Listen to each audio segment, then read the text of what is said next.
coup d'etats started visiting Africa. Modibo Keita in Mali was consumed. Nnamdi Azikiwe in Nigeria was consumed. The Osagie for Kwame Nkrumah was consumed. Apollo Milton Obote was consumed. Amilcar Cabral in Guinea-Bissau was consumed. Patrice Emery Lumumba was consumed. Coups were so frequent in Africa that Afro-pessimists were now hard to say that coups were as frequent as breakfast. But even breakfast was not frequent on African tables. Hygiene had disappeared in African politics. And what had started happening is that a new generation of African leaders who were dissatisfied started emerging.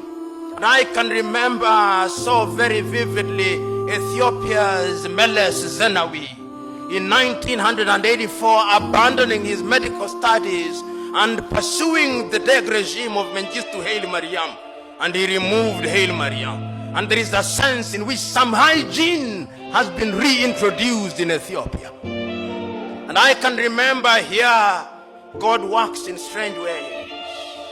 Idi Amin made the mortal mistake of assuming that Tanzania and Mwalimu Julius Nyerere could be poked without consequence. He tried, and he died regretting it. And this became, indeed, many of you will remember that this University of Dar es Salaam became the finishing school of latter-day revolutionaries. John Garang Dimabior was here. Yoweri Kaguta Museveni was here. If they were not students, they passed through here because this was the Mecca of political revolutionaries. Eduardo Mondlane was here. Samora Machel passed through here, if only for a few hours. Nelson Holisa Mandela passed through here. Sam Nujoma came through here. This was the baptism ground. And the high priest was Mwalimu Julius Kambarage Nyerere. It was he who, in a manner of speaking, said, "With this water I thee baptize, that you may go out there and change your country."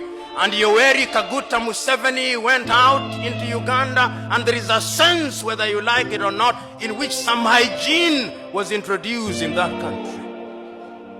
There is a sense in which when Samora Moises Machel left this ground, he went to Mozambique, and there was a sense in which some hygiene was introduced in that country.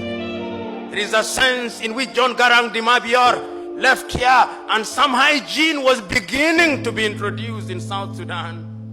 Right now, the story is a little different, but one can see that there was this new crop of leaders who recognized that indeed we had to do something about it.